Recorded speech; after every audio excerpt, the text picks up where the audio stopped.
Então, o Vinícius é médico oftalmologista com subespecialização em cirurgia vitreoretilínea e doenças retinianas adulto e infantil, responsável pela equipe de oftalmologia do Hospital Samaritano, responsável pela equipe de oftalmologia do Hospital Santa Paula, responsável pelos exames de mapeamento de retina de recém-nascidos, prematuros da UTI neonatal do Hospital Estadual de Diadema, membro também da oftalmologia de hospitais Santa Joana, Promatre e Santa Maria, membro da equipe de oftalmologia do Hospital São Camilo, da equipe de retaguarda da oftalmologia do Hospital Israelita Albert Einstein, médico colaborador do setor de retina vítreo do Departamento de Oftalmologia e Ciências Visuais da Escola Paulista de Medicina da Unifesp e chefe de plantão do setor de urgência e emergência trauma ocular do Hospital de São Paulo, Escola Paulista de Medicina. Se quiser complementar, Vinícius.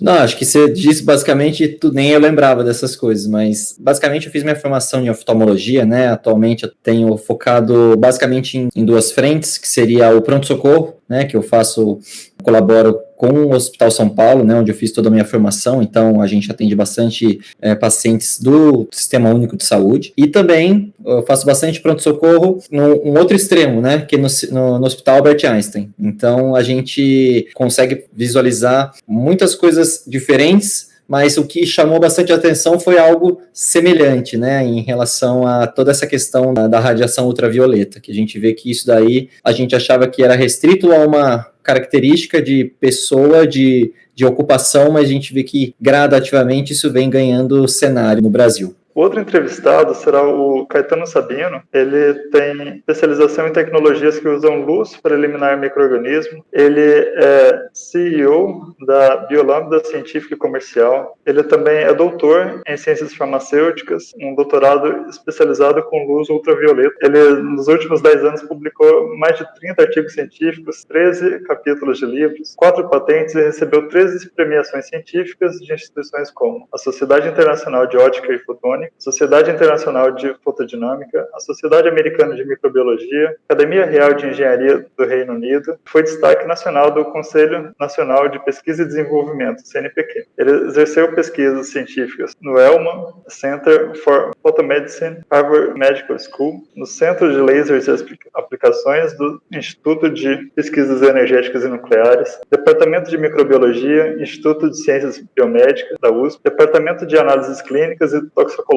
da Faculdade de Ciências Farmacêuticas. Gostaria de complementar, Caetano?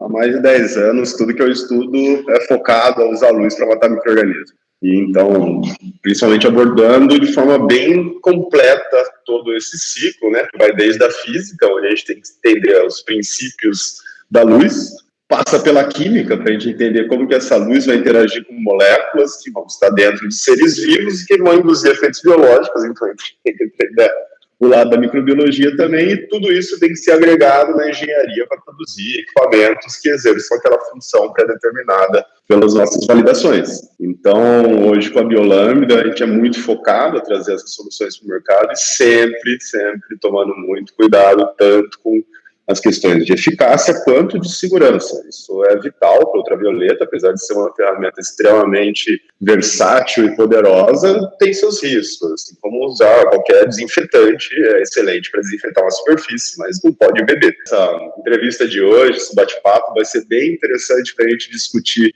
justamente quais são esses riscos que as pessoas podem correr ao se expor à ultravioleta, como contornar eles, como evitar eles, quais tipos de EPIs são interessantes. Se ocorrer algum evento de acidente de exposição à luz ultravioleta, como que isso deve ser encaminhado para a área médica, até dicas médicas que você mesmo, Vinícius, pode passar para os seus colegas que vão nos assistir sobre como analisar, diagnosticar. Então, acho que estamos prontos para começar. Primeiramente, como funciona a luz ultravioleta e como que ela pode ser usada para oferecer saúde e proteção? Primeira pergunta para o Caetano. A luz ultravioleta pode ser usada de diversas formas, né? A ciência em si sobre a eficácia da luz ultravioleta para inativar micro-organismos, matar micro-organismos de fato, é já uma ciência secular. né? A primeira descrição desse tipo foi em 1872, onde, em uma reunião científica no Reino Unido, os pesquisadores afirmaram que o Sol era a fonte antimicrobiana mais abrangente e universalmente disponível no nosso planeta. E mais tarde, ali até em 1903, o terceiro prêmio Nobel da Medicina foi do Niels Finsen, islandês, que depois trabalhava na Dinamarca, na verdade, em que ele tratava tuberculose cutânea e varíola usando luz. E, inclusive, ele começou a fazer as análises observando que, principalmente, o pedaço do espectro de luz entre todas as cores e ultravioleta e infravermelho, o pedaço que causava mais esse efeito de matar os micro-organismos era justamente ali na região do azul a ultravioleta. E até algo que era interessante cientificamente na época, porque achavam que esses efeitos de matar micro-organismos com luz do sol, por exemplo, eram principalmente desencadeados pelos efeitos térmicos da radiação infravermelho. Mas, na verdade, não era. Estava do outro lado do espectro a resposta. Inclusive, naquela época, esse segmento do espectro do ultravioleta era referenciado como raios químicos de luz, assim como o infravermelho era referenciado como raios térmicos. Mas, se a gente for olhar historicamente, quando o ultravioleta começou a ser usado para finalidades de homicida, para matar micro-organismos no ar, superfícies e líquidos, principalmente, isso começou a crescer muito na década de 30 do século passado, onde foram desenvolvidas as fontes de luz que são mais amplamente utilizadas até hoje para gerar ultravioleta C. São as lâmpadas de baixa pressão de vapor de mercúrio. E em 1939, a primeira empresa na Europa, na Suíça, entrou nesse mercado para implementar de forma massiva em indústrias, principalmente no setor alimentício, e em hospitais. Curiosamente, em 1942, durante a Segunda Guerra Mundial, os Estados Unidos já utilizavam luz ultravioleta C nos acampamentos pela Europa durante a guerra para prevenir doenças de campo.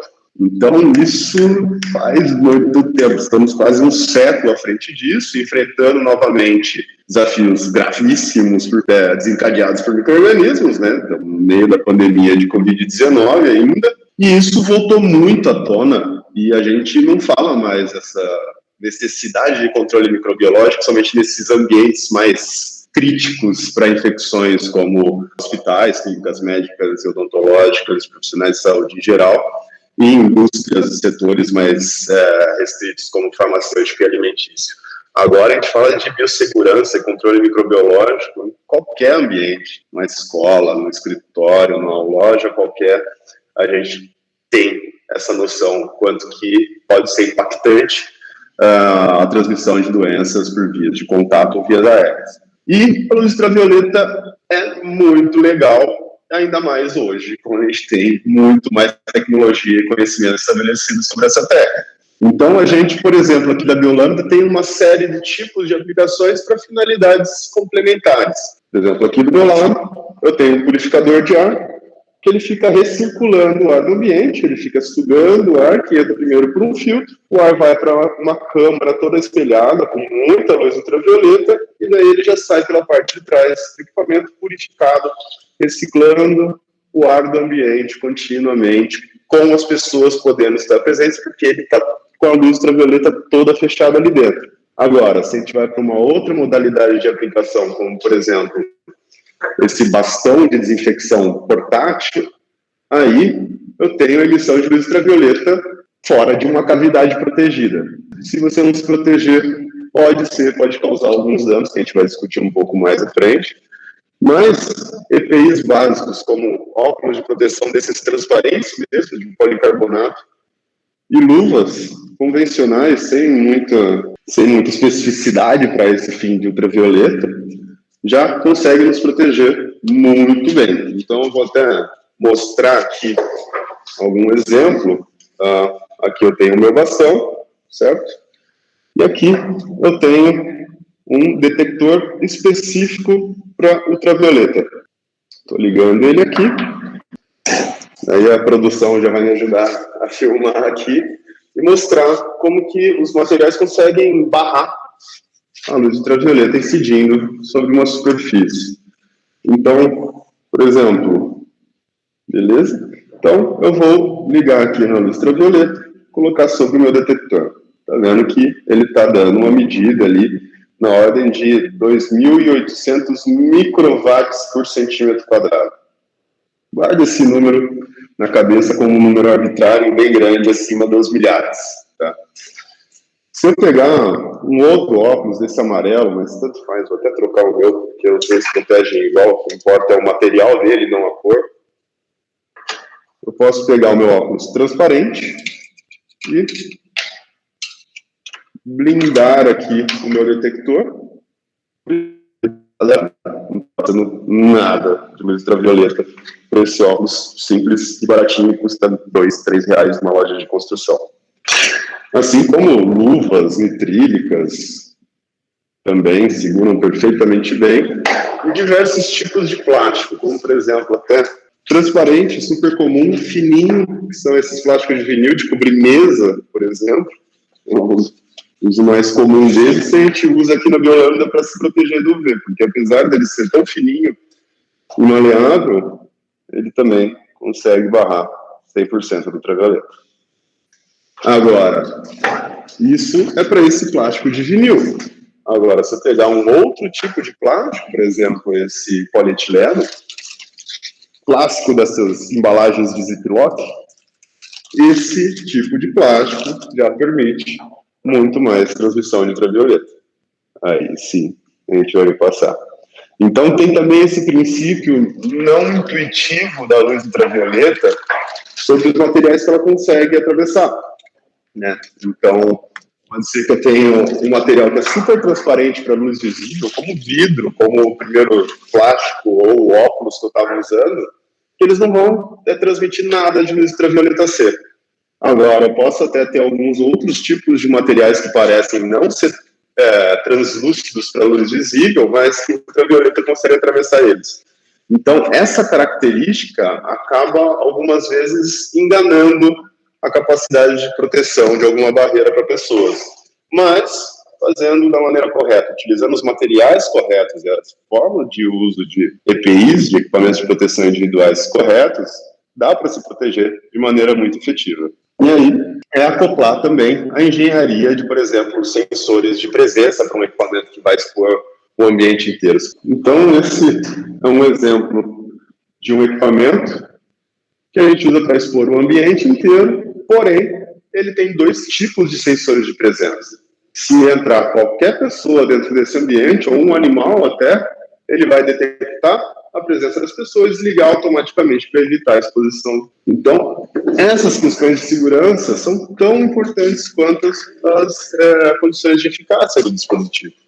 Não adianta nada eu prevenir um mal e causar outro. Não dá para fazer essa troca de maneira benéfica. Então, sempre pensar com responsabilidade quando estiver usando esses meios, que dá para ter muito benefício através dessas tecnologias que são usadas corretamente, de forma responsável. Agora eu queria saber também os cuidados que se deve ter ao utilizar a luz ultravioleta. Sim, vamos lá. É interessante a gente pensar em radiação ultravioleta, né, a questão da luz, que a gente tem dentro da luz ultravioleta, a gente divide ela, né? A UVC, que é a que é usado pelo Caetano, de retirar essa questão microbiológica, mas a gente não pode esquecer nunca que existem também a radiação UVA e a UVB, que elas são ainda mais destrutivas no caráter de perigosas. Então, pensando especificamente na parte do olho, né, e pensando especificamente na questão do uso da ultravioleta C, é o que a gente já tinha conversado, né? O uso do IPI, ele acaba sendo essencial na manipulação de uma luz que a gente vai ter uma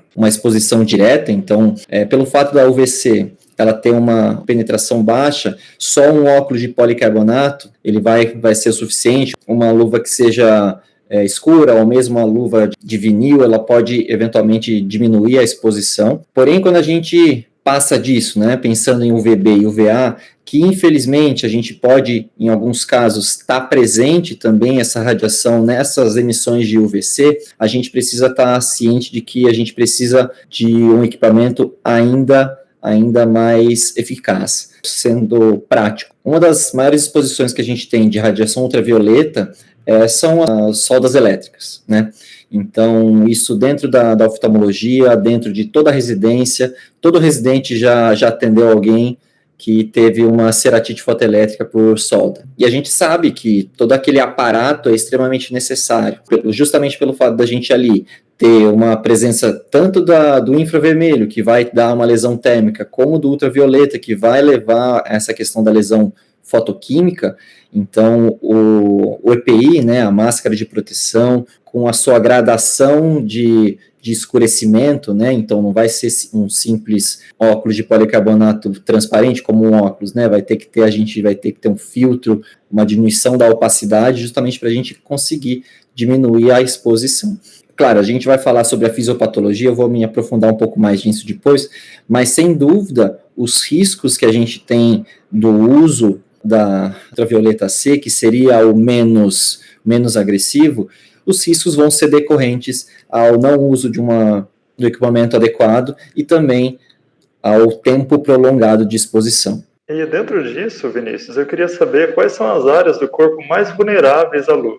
Sim, né, fazendo esse paralelo, né, basicamente a gente tem na parte do olho, pensando especificamente em UVC, como é um comprimento de onda, né, uma radiação um pouco com a penetração baixa, a gente vai estar restrito à superfície. Então, é mais a conjuntiva, a parte branca do olho, né, que ela pode ficar eventualmente permeada, e a parte transparente, que é a parte da córnea. Pensando nos demais órgãos, sem dúvida a pele vai ser o mais afetado, pensando que é o maior órgão do corpo humano. Então, muitas vezes, pela manipulação que a gente faz com as mãos, elas são necessárias, muitas vezes pela face, então o face shield acaba sendo importante também nessa manipulação.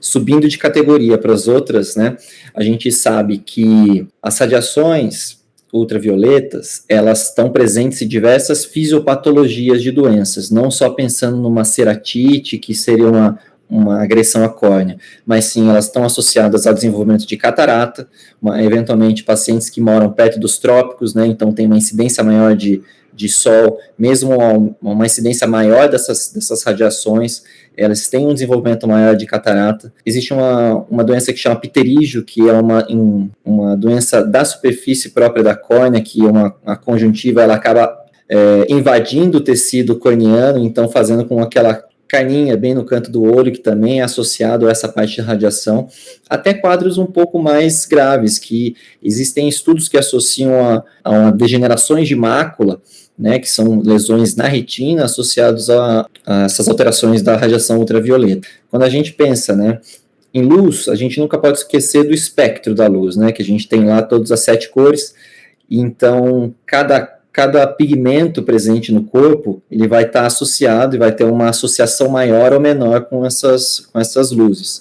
Então, muito é falado atualmente essa questão da luz azul, né, filtro de luz azul e não sei o quê. É tudo basicamente pensando a mesma coisa nessa questão de luz, questão da comprimento de onda e afinidade dos cromóforos, né, que são os pigmentos presentes. Então, muitas vezes, há necessidade de uso de um óculos, muitas vezes com filtro azul, ou alguma coisa tentando minimizar os nossos efeitos dessas radiações, exatamente, pensando nisso. No fundo do olho, lá na retina, a gente tem um pigmento que chama xantofila, certo? Que é um pigmento amarelo.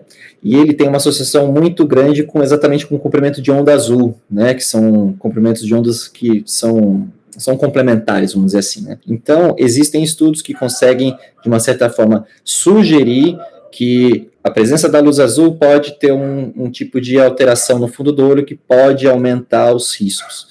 Então, pensando dessa forma, né, o uso do EPI com aquelas luzes que a gente não vê, elas são extremamente necessárias. Ótimo, Vinícius.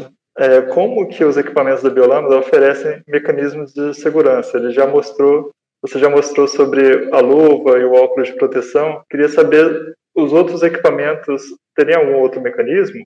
Perfeito. Claro que sempre o risco é quando a luz está sendo propagada para fora de um equipamento. A gente tem a possibilidade de expor o meio que a gente quer tratar a luz, ou expor a luz a esse meio, vamos dizer assim, de forma até um pouco ambígua. Porque a gente pode, como por exemplo no nosso equipamento de purificação de ar, passar o ar através de uma câmara de ultravioleta com luz extremamente intensa, mas que ela não vaza dali, então não oferece riscos. Então ele não oferece riscos às pessoas que estão circundando esse equipamento, porque a luz não está vazando. A gente está passando o ar pela luz e ponto, depois a gente devolve o ar limpinho. Mesma coisa acontece, por exemplo, para a água, né? Então a gente pode fazer uma cavidade similar a essa, por exemplo, e ter uma lâmpada ultravioleta impermeável, imersa na água, e simplesmente a água passando em fluxo. A gente consegue desinfetar a água sem precisar jogar a luz no lago inteiro, coisa do gênero. Tá? Então, esses equipamentos têm sua segurança intrínseca por não propagar a luz para o ambiente. Agora, quando a gente tem equipamentos que propagam, de fato, a luz para o ambiente, que seria o caso, por exemplo, desse bastão que eu mostrei anteriormente, ou aquele equipamento de implementar direto na parede, ou se não, até os sistemas de upper room, que eu vou até tomar a liberdade de dar uma passeada aqui para mostrar o que a gente tem. E daí, essa é a forma mais antiga de implementação de ultravioleta para purificação de ar. E a estratégia dessa tecnologia é propagar a luz ultravioleta em paralelo ao teto, de forma que ela não expõe as pessoas que estão abaixo. Então, a gente chama até classicamente de área UV sendo exposta nessa região de sala superior, né, traduzindo diretamente no inglês, que seria o upper room. Aí, para esses equipamentos que a gente expõe a luz ultravioleta ao ambiente, por exemplo, aquele upper room, que ele é apto a ser utilizado no ambiente ocupado, a gente precisa sempre monitorar quanto de luz ultravioleta está vazando daquele equipamento. Porque uma andorinha sozinha não faz verão, né? A gente precisa de uma dose mínima para começar a ter a probabilidade de indução de efeitos patogênicos, vamos dizer assim, ou algum tipo de dano a tecidos biológicos. Então, por exemplo, vou até compartilhar aqui rapidinho uma tela. Existe a regulamentação voltada a esse tipo de limite de exposição já estabelecida há décadas no mundo e, basicamente, se leva muito em consideração esse tipo de gráfico aqui, que vai me dizer a eficiência de gerar algum dano de ultravioleta, esse aqui em específico para olhos, e a gente tem aqui a dependência muito direta do comprimento de onda da luz, certo? Onde a gente tem um pico de eficiência para induzir danos de pele nos olhos na região de 270 nanômetros, e as lâmpadas que a gente usa, que são as mais populares no mundo, são essas de baixa pressão de vapor de mercúrio, tem essa emissão em 254 nanômetros, bastante monocromática, que a gente tem sim efeito de indução de dano a tecidos biológicos, não está no máximo, mas tem, e a gente tem inclusive já tabelas pré-estabelecidas até da dose máxima diária permissível, estabelecida por diversos órgãos internacionais, desde a Comissão Internacional de Iluminação, a CGIH, a NIOSH, o CDC americano e diversos outros, e que varia, sim, bastante a dose que a gente pode, que essa coluna aqui de limite de exposição em joules por metro quadrado, a dose que a gente pode receber de cada comprimento de onda específico. Então, quando a gente está aqui em 254 nanômetros, por exemplo, a dose máxima de exposição diária seria de 60 joules por metro quadrado, para efeitos de ilustração. Agora, se a gente for para 400 nanômetros, que já é ali na fronteira da luz azul, a gente tem esse limite em 1 milhão de joules por metro quadrado. Então, a gente é muito menos sensível a danos nessa região do espectro, porém não quer dizer que não é sensível. Ser mais seguro, ser menos sensível, não quer dizer que é totalmente seguro, que é totalmente insensível a esse comprimento de onda, a essa exposição. Então, existe essa ponderação, e, em geral, os tipos de tecnologia que usam efeito germicida estão centrados nessa região aqui de 254 nanômetros, em que a gente tem 60 joules por metro quadrado de limite de exposição diária. Veja que não é o limite menor, né? Não é o comprimento de onda mais agressivo. Se a gente for aqui a 270 nanômetros, a gente tem metade dessa dose para induzir o mesmo dano. Isso é muitas vezes governado pelos tipos de moléculas que absorvem essa luz e quais são os tipos de fontes de luz que a gente está usando. Então, essas mais comuns, que é o que a gente usa, que é de baixa pressão de vapor de mercúrio, que é essa linha roxa aqui, a gente acerta muito bem, por exemplo, as moléculas de timina, que está no DNA, e de uracila, que está no RNA, certo? Porém, a gente não acerta tanto diversos aminoácidos, como, por exemplo, a histidina aqui, que absorve muito só nessa região de 220 nanômetros. Se eu chego nessa região de 254, não tem absorção. Porém, existem outros, como triptofano, principalmente os aromáticos, que têm absorção nessa região também, então conseguem barrar a luz ultravioleta que está passando por algum substrato de proteína, por exemplo. Não é tão eficiente quanto em 220 nanômetros, porém, também barra. Então, aparecendo novas fontes de luz, de oxímeros de fluoreto de criptônio, fluoreto de criptônio, principalmente, que é de 222 nanômetros, que se diz que é um tipo de luz ultravioleta C germicida que é seguro para exposição a pessoas. Então, por exemplo, já aconteceu até o absurdo de ver empresas fabricantes de aeronaves, por exemplo, solicitando a implementação deste tipo de luz para colocar no cockpit do piloto, achando que seria totalmente seguro. Não é. Ele é mais seguro, porém não é plenamente seguro. A dose limite de exposição dele pode ser ordem de grandeza superior à de 254 nanômetros que a gente usa, mas ainda assim vai existir uma dose em que vai causar danos a tecidos, seja pele, seja olhos, também 222 nanômetros. E LEDs têm sido lançados hoje em dia também para essa finalidade, apesar de terem muito pouca eficiência energética nessa região ultravioleta C, mas eles ainda estão em comprimentos de onda mais preocupantes, né, nessa região de 270 nanômetros até em 280 nanômetros, com emissão até no ultravioleta B, que é a partir de 280 até 315. Né? Isso sim está bem no pico de eficiência de formação de eritema ou de fotoceratite, que são os efeitos maléficos da luz ultravioleta mais predominantes na exposição a seres humanos. Então a gente sempre tem que ponderar qual é o tipo de material que eu estou usando para barrar, qual é o tipo de comprimento de onda que eu estou usando para induzir o meu efeito e qual que é a dose máxima permissível para esse comprimento de onda de acordo com a sensibilidade dos nossos tecidos. Perfeito. Esse aprofundamento sobre a fotoceratite ou a ceratite fotoelétrica, como se desenvolve, quais são os efeitos no corpo, os sintomas. É exatamente dessa forma que o Caetano começou a falar. A gente, pela ação da ultravioleta, ela vai atingir ali os aminoácidos. Então, ela vai causar exatamente um dano tecidual nos tecidos da córnea, pela exposição, né, a depender da quantidade de exposição, pelo tipo de exposição, a gente vai ter ali um aumento de fator inflamatório, né, desenvolvimento de alguns fatores inflamatórios relacionados principalmente ao oxigênio, e vão ter fatores oxidativos que vão levar a essa questão do dano tecidual. Uma alteração nos aminoácidos vão causar também quebra dos DNAs da célula, fazendo com que a gente tenha uma quebra da membrana celular e causando uma perda dessa célula, que a gente chama de apoptose. Levando essa apoptose, a gente tem a destruição e, eventualmente, as células da córnea, né,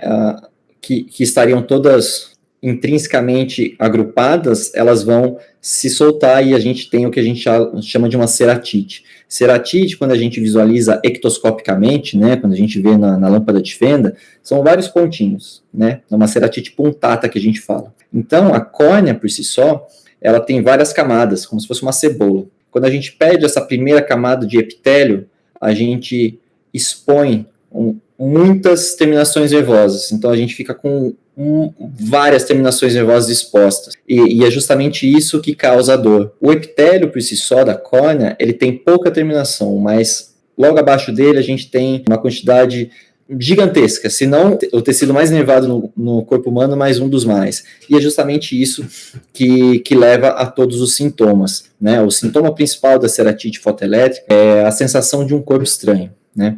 Então, a partir do momento que a gente tem essa desepitelização, essa exposição da terminação nervosa, a pálpebra fica raspando o tempo todo nessa lesão, e é o que causa essa sensação. Parece que tem uma areia, parece que tem um caminhão de areia no olho, mas é justamente a gente ter essa exposição das terminações nervosas. Associado a isso, né, claro, a gente vai ter hiperemia, né, toda e qualquer inflamação vai deixar o olho vermelho. De uma maneira reflexa, o olho acaba fazendo um lacrimejamento, então para tentar compensar essa inflamação, a gente acaba lacrimejando para tentar promover uma diminuição da sensibilidade, e aquele piscar involuntário, que é justamente pelo fato da gente estar com toda essa sensação de desconforto.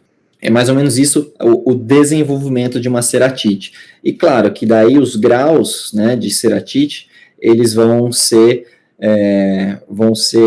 variados, né, a depender da exposição, a depender da composição da pessoa.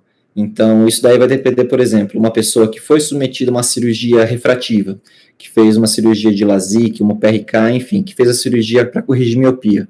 Naturalmente, essa pessoa ela pode ter um dano tecidual maior pelo fato dela ter uma espessura da córnea já reduzida, pelo fato dela ter sido submetida a essa cirurgia. Então, ela naturalmente vai ter, muitas vezes, um olho seco mais severo, e essa ceratite, eventualmente, isso não existem estudos que falam isso, né, que essa pessoa teria um limiar menor, necessariamente necessaria de uma exposição menor, mas a gente sabe que essa pessoa tem fator de risco maior, justamente porque a gente tem essa quebra dessa barreira. Acho que é super interessante esse pedaço sobre como sintomas se manifestam, e eu já tive uma exposição acidental à luz ultravioleta C, foi lá na USP, quando eu fazia doutorado lá, e é bem interessante, de certa forma, um aspecto disso é que não aparece na hora essa irritação. Geralmente ela acontece entre 4 e 12 horas, no meu caso foi bem no meio ali, umas 8 horas depois, que eu já estava dormindo em casa, tranquilo, e acordo com o olho parecendo que tinha um caminhão de areia dentro dele. E daí, só que eu já estava vacinado, sobre a informação que poderia ser aquilo, né, e já fiquei tranquilo, falando, não, deve ser uma fotoceratite, que eu me expus na câmara de fluxo laminar do laboratório de microbiologia, então isso vai passar, não é um dano permanente, inclusive, algo interessante de dizer. E outro pedaço é sobre o espectro, por exemplo, de uma fonte de banda larga, como da solda elétrica, né? Aqui eu falei só de fontes de luz monocromáticas, né, que emitem só um comprimento de onda ou uma banda relativamente estreita de comprimentos de onda. Agora, se a gente estivesse olhando aqui, por exemplo, a emissão de luz ultravioleta de uma solda elétrica, a gente teria emissão basicamente em tudo aqui, de forma relativamente contínua. Então, a gente estaria acertando todas essas moléculas ao mesmo tempo e até outras que absorvem na região do ultravioleta A, que está mais para frente aqui. Outro pedaço interessante, acho que a gente podia puxar também, seria relativo à profundidade que cada um desses tipos de ultravioleta consegue atingir nos nossos olhos, né? Nessa região do ultravioleta C, por ser intensamente absorvido por proteínas também, a irradiação ultravioleta C tende a ficar de forma bem mais superficial, restrita a essa região de córnea. Agora, se a gente for falar de ultravioleta A, por exemplo, a gente consegue chegar até a retina e poderia causar até algum tipo de retinopatia, né? Sim, com certeza. Existem até quadros que desenvolvem exatamente gráficos exatamente assim. A UVC parando na córnea, a UVB indo até mais ou menos o cristalino e a UVA indo até as camadas da retina. Então, e a fisiopatologia, a história natural da ceratite fotoelétrica é exatamente assim, é o terror dos residentes, porque os pacientes de solda elétrica só vão chegar de madrugada, e é assim mesmo, eles vão passar o dia todo ali, a manhã toda, a tarde toda fazendo a solda, muitas vezes, é interessante, né, muitas vezes não só pelo fato dele não ter sido protegido, mas só o fato dele estar próximo à fonte, de uma forma indireta, ele pode também sofrer esse risco, pensando que a gente tem a reflexão dessas ondas, né? Então, também acaba aumentando o fator. A solda elétrica, por si só, acaba tendo essa gravidade maior, justamente porque ela tem aí espectros até do infravermelho, então acaba tendo lesões térmicas também envolvidas. Então, muitas vezes, nesse início, pelo fato deles não terem sintomas no início, muitas vezes eles podem ter até uma lesão térmica que deixa uma anestesia relativa, justamente durante se desenvolver de 4, 6, 12 horas, pode aparecer quadros que podem sim ser muito severos. Na questão do tratamento, o bom e o mal, né? O bom de uma ceratite fotoelétrica foi exatamente o que o Caetano falou, né? É uma coisa autolimitada. A maioria das ceratites, quando a gente pensa, saindo do cenário infeccioso, elas vão ser algo autolimitado, porque elas vão ser basicamente uma agressão externa da córnea. Então, a ceratite traumática, ela vai ser autolimitada, as ceratites de exposição vão ser autolimitadas, e a ceratite fotoelétrica acaba agindo da mesma forma. A grande questão da ceratite não é nem o tratamento, e sim o controle dos sintomas, que aí sim vai depender uma questão fisiológica, uma questão anatômica e uma questão também de exposição. A grande questão que a gente vem vendo atualmente, a gente consegue separar até em 3 situações diferentes dessa questão de ceratite de fotoelétrica. A primeira, que muito é falado, né, que a maior parte das publicações são com as pessoas que praticam montanhismo, ou as pessoas que fazem snowboard, que estão numa área que tem uma alta altitude, por si só, já aumenta essa radiação.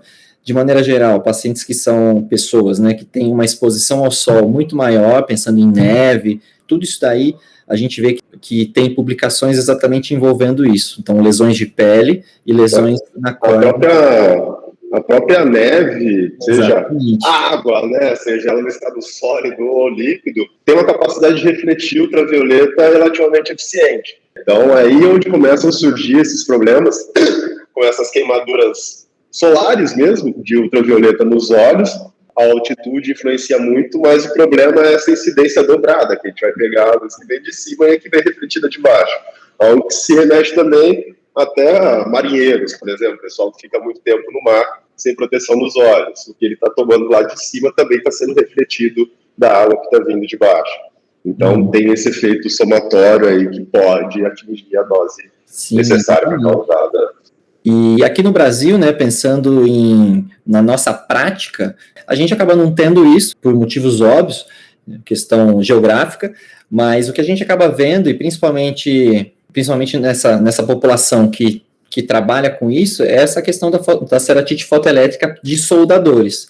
Porém, com esse aumento da radiação de UVC sendo utilizada como forma degermante, né, para a gente fazer toda essa questão de diminuição dos vírus, né, com essa parte da Covid-19, algo que vem aparecendo aos poucos é exatamente uma ceratite fotoelétrica que acompanha os mesmos padrões de uma ceratite fotoelétrica de um soldador, porém, quando a gente consegue achar um motivo daquilo estar aparecendo, a gente consegue associar exatamente a presença de talvez uma fonte de exposição ali de um raio UVC. Foi colocado eventualmente no ambiente para que haja controle, né, de toda essa parte ambiental, parte de descontaminação, porém, os riscos, eles continuam existindo, né, por mais fraca que a gente tenha a penetração, mas se a gente continuar se portando como se a gente estivesse olhando para uma luz natural,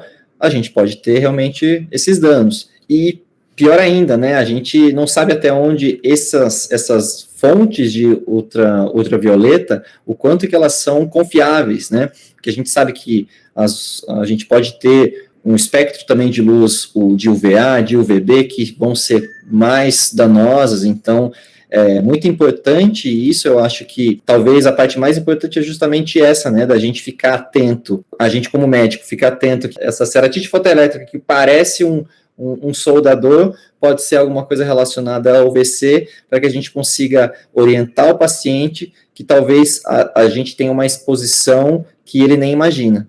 Que foi mais ou menos assim, quando a gente descobriu, o paciente nem imaginava que isso pudesse acontecer, a gente também só foi pensar nisso depois que ela falou que ela foi exposta, que tinha ali na academia, na hall do prédio e tudo mais. É um cenário muito novo, na verdade, publicação sobre isso tem pouquíssimas, porque realmente, apesar de ser uma técnica milenar, né, mas dentro da oftalmologia isso é muito, muito restrito. Vinícius, inclusive, eu gostaria de perguntar quais são os riscos quando a pessoa utiliza, é leiga, não procura informações, e o fornecedor de luz ultravioleta também não apresenta informações adequadas sobre o produto, não apresenta qual que é o comprimento de onda, qual que são os cuidados. Olha, os casos que a gente viu, a gente não foi atrás para saber que tipo de marca, nem que tipo de luz que era, né? Mas A recomendação, sem dúvida, é para ir atrás de uma empresa, de uma marca que a gente tem um reconhecimento. Sem dúvida, os órgãos de vigilância sanitária e os órgãos de controle de biossegurança, eles têm que estar envolvidos, então é necessário que sejam gestores de clínicas, gestores de clínicas odontológicas, ou mesmo gestores de condomínios que vão atrás, que pretendem fazer esse tipo de investimento, que não seja de uma fonte que a gente não confie, ou que não seja de uma fonte do amigo que comprou do outro amigo. Eu acho que é importante, quando a gente trata de uma segurança não só nossa, mas segurança de outras pessoas que estão à nossa volta, é importante que a gente não peque pelo excesso. E talvez o custo seja mais alto? Sim, eu não tenho dúvida, mas a gente está tendo um produto que tem uma qualidade muito maior. Se as coisas estão... Se a gente está trabalhando com um nível baixo, com certeza a gente tem alguma coisa que não está batendo. Acho que a questão de orientação, ela envolve tanto na compra quanto no uso. E daí envolve tudo que a gente falou em relação à EPI, envolve tudo em relação à utilização disso na presença ou na ausência de pessoas. Então, se a gente fosse falar... Se fosse dar uma recomendação, sem dúvida seria: se informe sobre como é essa fonte, procure o manual, todas as especificações técnicas. Se tem dúvida, né? Eu não sei qual que pode, qual que não pode, a gente tem o Google para isso, né? A gente tem meu WhatsApp, tem o WhatsApp do Caetano para perguntar, exatamente porque é algo que é danoso, né? Então, isso acaba afetando a saúde ocular, como a saúde da pele, como podendo levar até câncer. Então, é importante que a gente tenha muito cuidado com isso. Isso é bem interessante, porque na loucura que foi o ano passado, apareceram muitos aventureiros implementando ultravioleta de forma atrapalhada. Então, aqui o meu eletricista falou que vai instalar essa lâmpada, que vai matar o coronavírus e blá, blá, blá, e acaba fazendo uma instalação improvisada, sem nenhum sistema de segurança, nenhum dimensionamento, nem de eficácia, né? Porque não é uma varinha mágica, não adianta só passar em cima, que vai funcionar, tem o dimensionamento, tem a forma de uso correta. Tudo isso tem que estar muito bem descrito no manual, e aqui no Brasil a gente tem algumas limitações, vamos dizer assim, né? Apesar de ser regulamentado por normas de padrão internacional como o ISO, por exemplo, as formas de implementação dos equipamentos, como devem ser os sinais de alerta de riscos, quais são os limites de exposição diárias, os EPIs recomendados, a ABNT e o Inmetro ainda não internalizaram essas normas. Então, fica a cargo da empresa fabricante garantir que tudo isso está sendo feito de maneira responsável.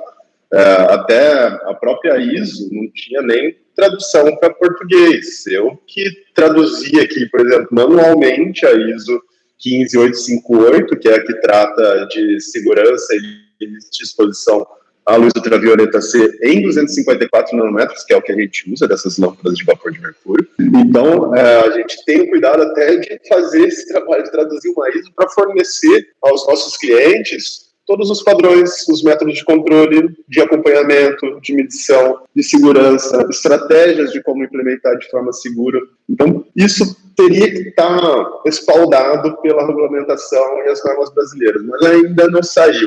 Até mesmo a Anvisa fez uma publicação há pouco tempo atrás, foi a nota técnica 32, tinha feito uma outra no ano passado, mas estava bem prematura ainda, daí fizeram uma atualização nesse ano agora, mas eles mesmos recomendam até que os testes de eficácia sejam seguindo mais ou menos o que é feito para saneantes químicos, mas que as recomendações específicas para ultravioleta C vão sair até 2023.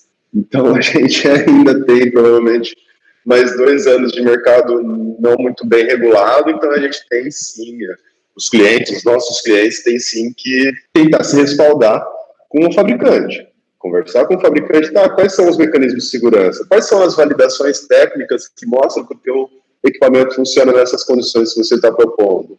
Você tem isso, um laudo feito por universidade, por algum laboratório de análises microbiológicas, como que isso foi formalizado, como que você me garante a eficácia e a segurança. Isso, infelizmente, ainda hoje no Brasil tem que vir por parte do cliente e o fabricante tem que acompanhar. Então, acho que a explosão de aventureiros aparecendo no ano passado foi por volta de outubro, mas a maior parte deles já sumiu, justamente por causa dessas atrapalhadas.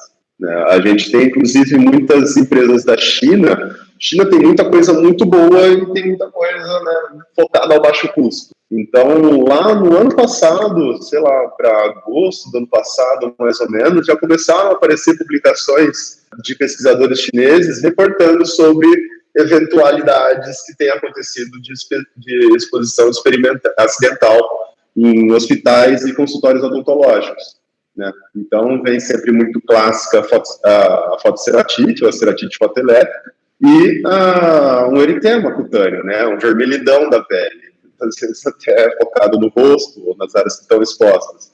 E eu falo até que é um vermelhidão padrão Caetano, sabe? Vai pra praia, toma sol, fica vermelho e não bronzeia nada.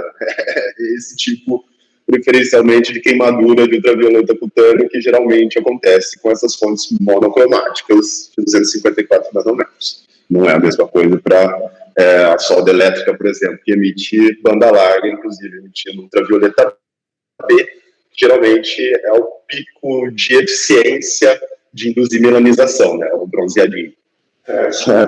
Caso o usuário se exponha à luz ultravioleta, ele deve procurar o cuidado médico imediatamente? Tem um prazo recomendado? Olha, a princípio, pensando na história natural da doença, né, quando a gente é exposto a qualquer ultravioleta, a gente pode ter, eventualmente, o efeito mais imediato seria alguma hiperemia ou alguma vermelhidão, né, o sintoma principal, né, que é o que vai dar mais sintomas, né, que vai dar mais desconforto, seria depois de 6 a 12 horas. Claro que se a gente se expor a uma radiação ultravioleta tipo C, né, que seria a dessa tecnologia que a gente está falando, a chance da gente desenvolver uma ceratite, ela é relativamente baixa.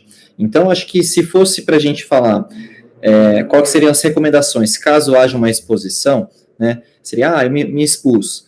Então, o mais interessante seria a gente lubrificar, né, eventualmente lubrificar aquele olho, eu acho que eu me expus, pode ser que eu evolua com algum desconforto, então a gente se precaver já colocando lubrificação, né. Pacientes montanhistas, pacientes de snowboard, por exemplo, eles sempre têm lubrificante exatamente pensando nisso, a ideia da lubrificação para a gente tentar minimizar os danos, né. Eventualmente, se a gente mantém os sintomas da hiperemia, ou eles vão evoluindo, piorando depois de algumas horas, daí sim é importante a gente ter um acompanhamento médico, porque aí sim talvez a gente tenha que fazer algum tipo de intervenção, não digo cirúrgico, né, claro que não, mas o uso de, às vezes, de um colírio anestésico para diminuir esse desconforto, colocar uma lente de contato terapêutica que diminui aquela exposição às terminações nervosas, eventualmente, dependendo da gravidade, né, isso a gente veria muito menos em padrões mais baixos de ultravioleta, mas existem casos desastrosos que a gente precisa usar até vitamina C via oral, pensando que é um precursor do colágeno, para a gente estimular a proliferação e melhorar a reptilização.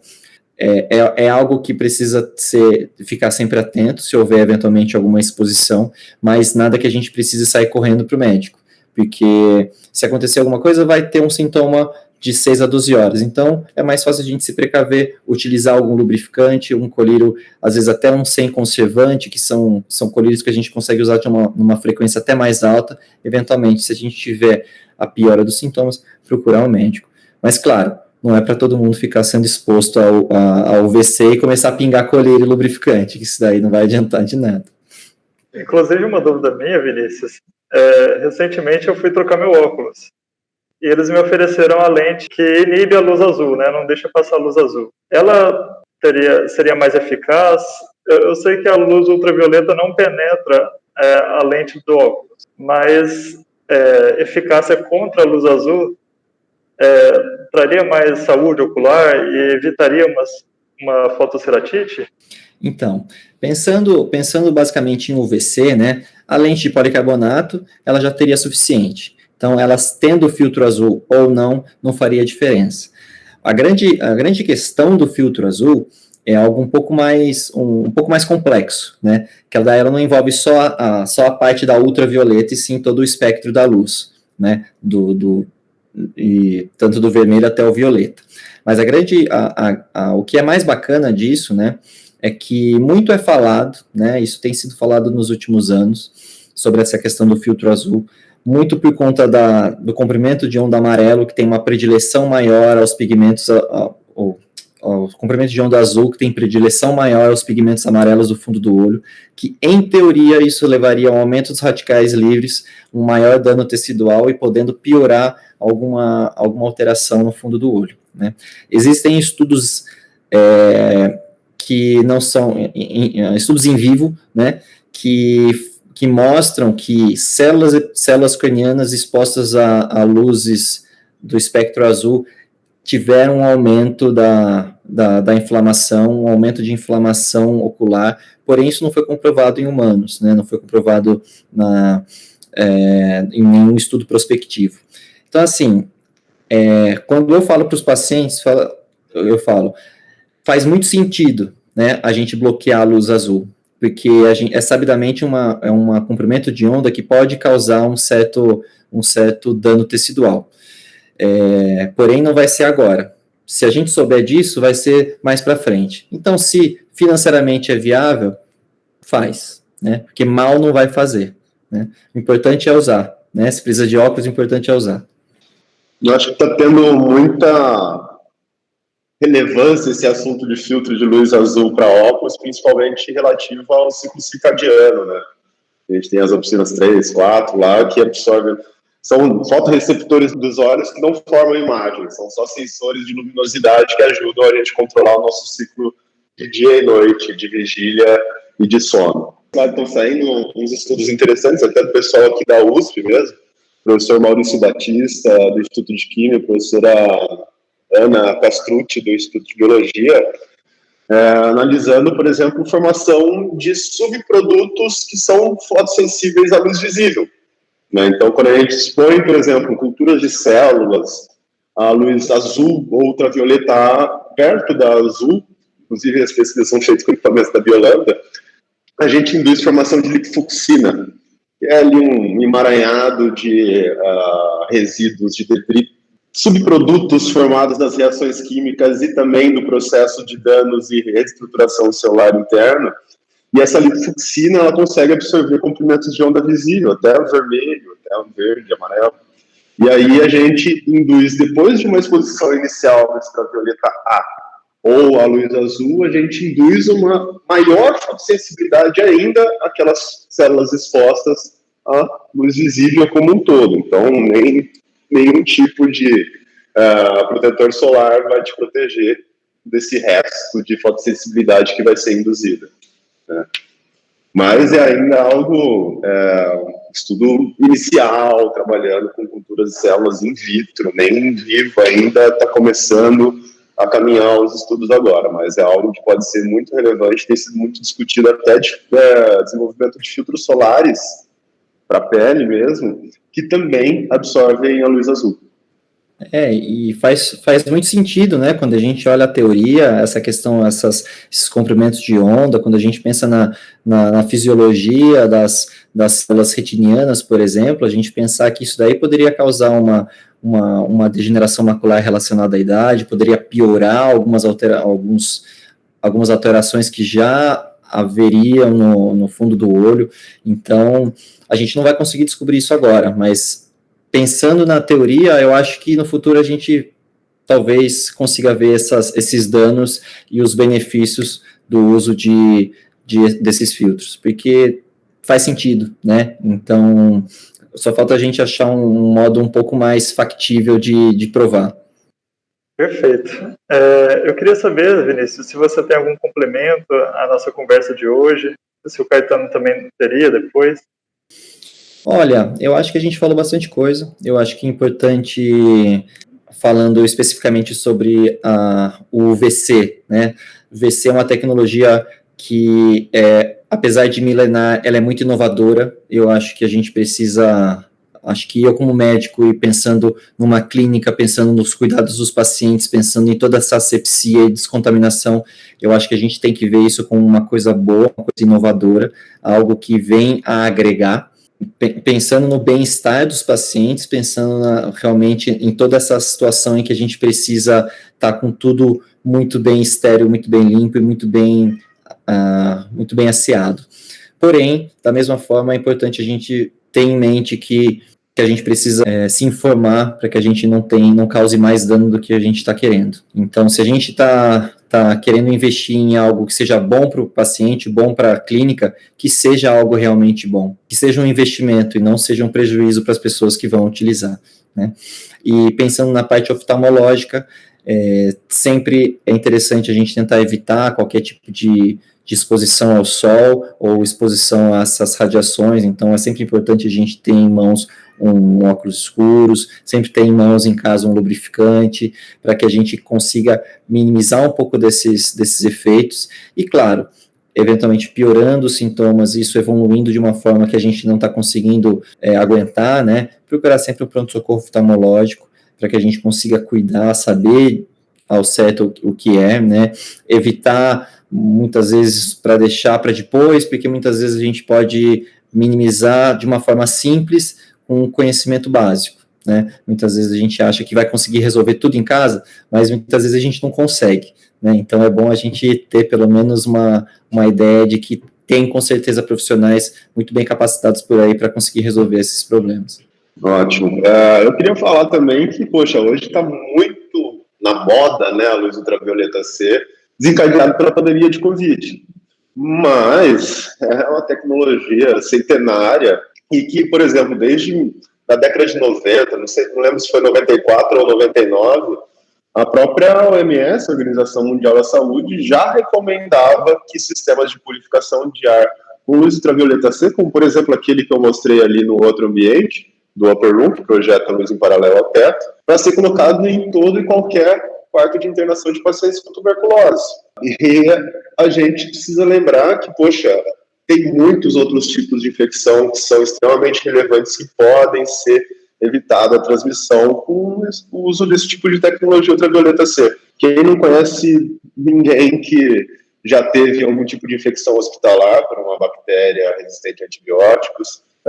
Minha mãe mesmo é dentista há 40 anos, ela já teve tuberculose por causa da altíssima exposição que os dentistas têm a aerossóis no consultório odontológico.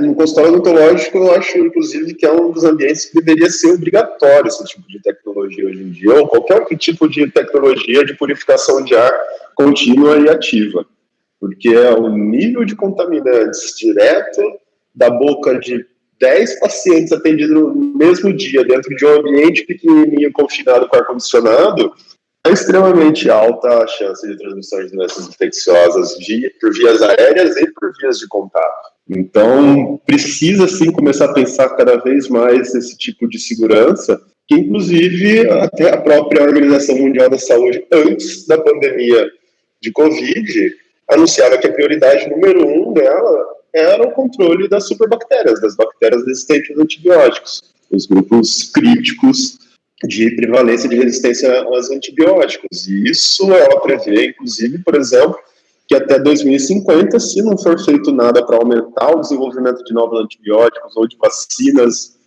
antibacterianas, a gente vai ter uma pandemia muito pior do que a Covid. É estimado que isso pode chegar a uma taxa de mortes de 10 milhões ao ano. A Covid, no ano passado inteiro, pegou o quê? 3 milhões de pessoas no mundo inteiro. Então, é algo que pode se agravar muito e a gente agora consegue ver que os micro-organismos estão ali e que eles são extremamente relevantes para a nossa saúde, em todo e qualquer ambiente, e principalmente nesses críticos, como, por exemplo, consultório odontológico. E agora, outro pedaço legal é que a bola da vez da tecnologia ultravioleta está muito voltada à engenharia da implementação dela. Como utilizar essa tecnologia da forma mais segura e eficaz para a finalidade que eu quero, para purificar, para desinfetar superfícies, para desinfetar ambientes inteiros, para desinfetar alimentos, água, onde muitos no Brasil não têm acesso à água livre de micro-organismos causadores de doença. Então, a gente tem um espaço de desenvolvimento tecnológico ainda muito próximo e precisa ser muito melhor aproveitado no Brasil, porque sim, a gente pode trazer excelentes benefícios pessoais e para a sociedade como um todo. Perfeito, pessoal. Muito obrigado pela entrevista, Vinícius Bergamo e Caetano Sabino. Eu queria convidar todos que assistiram essa entrevista a seguir a Biolambda nas redes sociais para acompanhar mais conteúdos. E se você gostou do conteúdo, compartilha, curte, para a gente ter mais conteúdos como esse. Muito obrigado. Obrigado, Estevão. Obrigado, Estevão. Boa tarde para vocês. Boa noite. Até mais. Obrigadão pelo convite. Foi ótimo. Muito obrigado. A gente que agradece.